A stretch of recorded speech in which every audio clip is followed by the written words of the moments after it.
शूर्पणखा की नाक।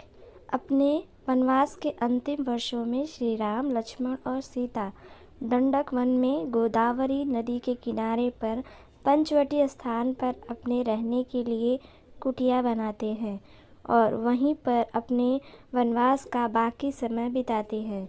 एक बार जब श्री राम अपने आंगन में बैठे ध्यान कर रहे थे, तब शूर्पणखा नामक राक्षसी वहाँ पर आ जाती है। शूर्पणखा वास्तव में लंकापति रावण की बहन थी। शूर्पणखा ध्यान में बैठे श्री राम के सुंदर स्वरूप को देखकर उन पर मोहित हो जाती है। वह एक सुंदर रूपवती नारी का रूप धारण करके श्री राम के पास पहुंचकर उनसे विवाह का प्रस्ताव रखती है। तब श्री राम बड़े ही विनम्र भाव से उसके प्रस्ताव को अस्वीकार कर देते हैं और कहते हैं कि वह अपनी पत्नी सीता को आजीवन एक विवाह में रहने का वचन दे चुके हैं। उस समय लक्ष्मण जी वन से लकड़ियां एकत्रित करने के लिए गए हुए थे और वह भी आ जाते हैं, जिन्हें देखकर शूर्पणखा एक बार उन पर भी मोहित हो जाती है। शूर्पणखा ने अपने साथ विवाह का वही प्रस्ताव लक्ष्मण जी के समक्ष भी रखा। तब लक्ष्मण जी उनको बोलते हैं कि उनके बड़े भाई श्री राम के होते हुए वह उनके योग्य नहीं है। जब श्री राम और लक्ष्मण दोनों शूर्पणखा के विवाह प्रस्ताव को इनकार कर देते हैं, तो शूर्पणखा को क्रोध आ जाता है और तभी देवी सीता भी कुटिया के अंदर से बाहर निकल कर आती हैं। सीता को देखकर शूर्पणखा श्री राम को कहती हैं कि तुम इस औरत के कारण ही मुझे नाकार रहे हो, इसलिए मैं तुम्हारी पत्नी को ही खा जाती हूँ। यह कहकर क्रोध में शूर्पणखा माता सीता की तरफ बढ़ती हैं। तभी श्री राम लक्ष्मण को आज्ञा देते हैं और लक्ष्मण जी अपनी तलवार निकाल कर शूर्पणखा की नाक पर वार करते हैं।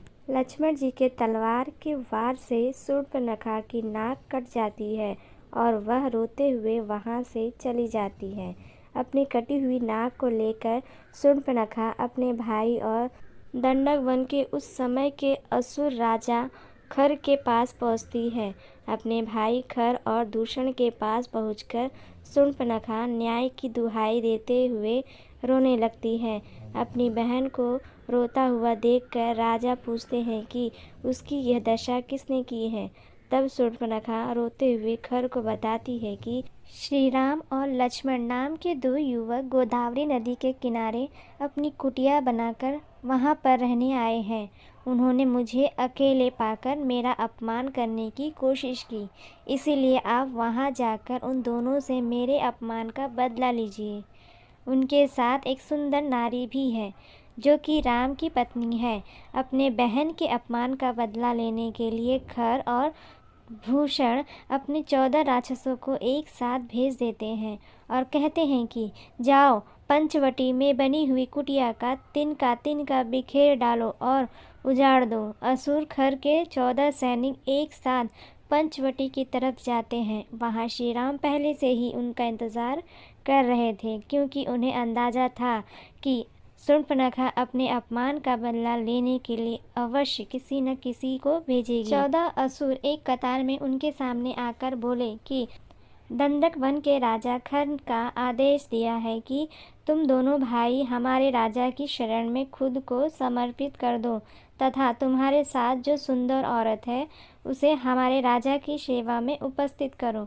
उनके यह बात सुनकर श्री राम ने अपने धनुष पर एक बाण साध कर उनकी तरफ छोड़ा और एक ही बाण से उन सभी असुरों का सर धड़ से अलग हो गया, जिसे देखकर शूर्पणखा चौंक गई और फिर अपने भाई खर दूषण के दरबार में आ पहुंची और बोली, रक्षा कीजिए भैया, रक्षा कीजिए।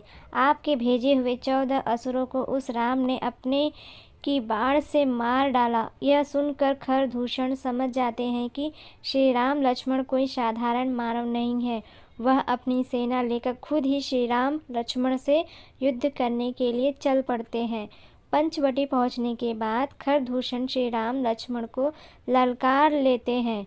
कुछ समय तक युद्ध होने के पश्चात ऋषि अगस्त प्रकट होते हैं और श्री राम को बोलते हैं कि खरदूषण परम मायावी राक्षस है, इसलिए आप अपने दिव्य अस्त्रों में से मनमोहित अस्त्र का उपयोग कीजिए। तब श्री राम मनमोहित अस्त्र खरदूषण की ओर चला देते हैं, जिसके प्रभाव से खरदूषण की सेना मोहित होकर आपस में ही लड़कर नष्ट हो जाती है और आखिर में श्री राम अपने दिव्य अस्त्र के द्वारा दंडवन के राजा खर का वध कर देते हैं। तो दोस्तों, श्री राम जी की कहानी आपको ये कैसी लगी, कमेंट बॉक्स में बताइए।